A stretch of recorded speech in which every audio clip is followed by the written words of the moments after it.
Yo, what up? Peace and blessings to the fam. This your big homie Jared with the Retro Insider. I hope you guys are doing well.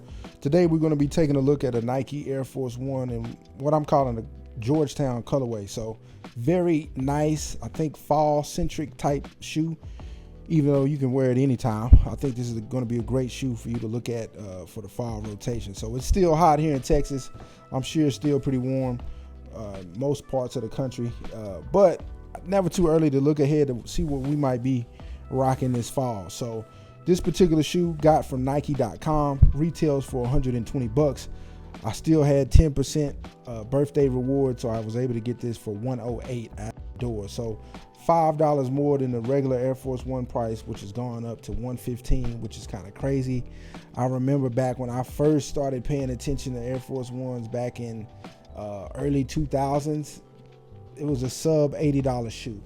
And to see it go up by this amount, almost not quite double, but yeah, just the times that we in. But anyways, as far as this particular shoe, comprised of two main materials. The base is going to be this synthetic leather, which is nothing special at all. And hopefully you can see like the little pebble texture there. It looks artificial. No tricks trying to make it look anything other than what it is, which, you know, maybe that's a deal breaker for you. I don't know. But at this point, we should, you know, pretty much be expecting of this quality from Nike as far as on the Air Force One. Now, the overlays are done in the same color gray in this mesh, which are equally not that impressive. Kind of a rough, scratchy type suede.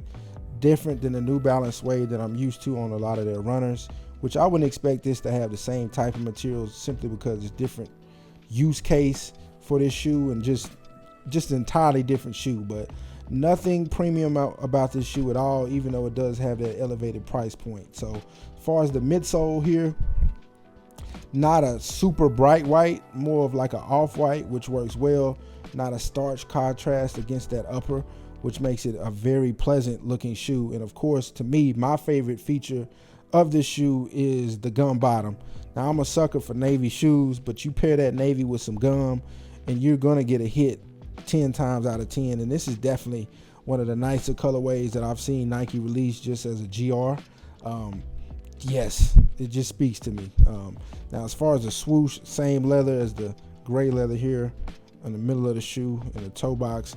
Sock liner, traditional textile stock sock liner, gray insole with a navy Nike Air. Moving up to the tongue, we got a gray nylon tongue with the Nike Air navy, and then we had a gray backdrop there. And the laces, another special aspect of the shoe. This is kind of like a ribbon lace, but still done in the normal kind of material, kind of wider lace than what we usually find on the Air Force One. I think it looks great on the shoe. Maybe this is some of the reasons why it is that higher price point, but yeah, all in all, a great looking shoe. As you can see, we got that mini swoosh at the base of the laces in the navy, back heel, Nike Air. Is it embossed or debossed, y'all? Let me know in the comments. It's kind of sunken in, whatever that means. I should know that, but I don't. And then we had that suede wrapping around here. So yeah, super clean shoe. Love the way this looks. And like I said, this is going to be something I think a lot of people should be interested in as far as this upcoming fall. Now, as far as the sizing, for me, I'm usually a 12 in most Nikes. However, the Air Force One fits a little large to me, so I like to go down a half size. That's 11 and a half for me. And usually what that does, it allows me to wear the shoes kind of loosely laced without having to be concerned about a lot of excess room in the toe or heel. So that's usually what works for me. Of course, I'm in between that 11 and a half, 12 range, so that's kind of why I go down. I know some people that don't, and they may be not really in between sizes. Maybe they're like a true size 12, for instance, and they don't like going down a half size. But I think a lot of people do find the Air Force One to be either true to size or a half size down. I don't see many people going up on Air Force Ones. I could be wrong. If that's you, let me know in the comments. But as far as sizing, I'm sure many of us at this point have already had an Air Force One at some point, so we should know the sizing. But let me know what you guys wear in the Air Force One as far as size.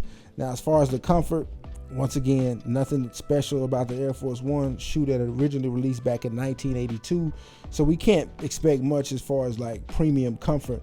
However, over time, this shoe breaks in.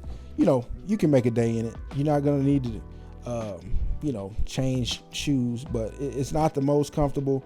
But if you just run into the store doing something real quick, yeah, you should be fine with the Air Force One. It's definitely not a retro runner. It is definitely a retro basketball shoe. So heavier in weight, less flexible, so not as comfortable as what we find from other shoes, but doable, especially if you're trying to style. If you're trying to style, sometimes you can sacrifice the comfort. But anyways, this shoe is fire. Let me know what you guys think about it in the comments below. I'm gonna bring you another fall centric Air Force One here pretty soon. And that's been it, guys. Thank you so much for checking out the video. If you made it to this point in the video, consider hitting that thumbs up if you did like it. Also subscribe, all of you who have not subscribed. On the road to, let's just say, 1,200. We need 1,200 subscribers, less than 100 away. Really close to like 70. So if you want to be a part of the crew, go ahead and hit that subscribe button and check out the full detailed review, which will be on the retroinsider.com in a couple days. Of course, we have purchase links in the description. We'll have those as well on the website if you ever want to come back and reference that. But until next time, guys, thank you so much for rocking out. Y'all know what to do. Stay humble and proceed.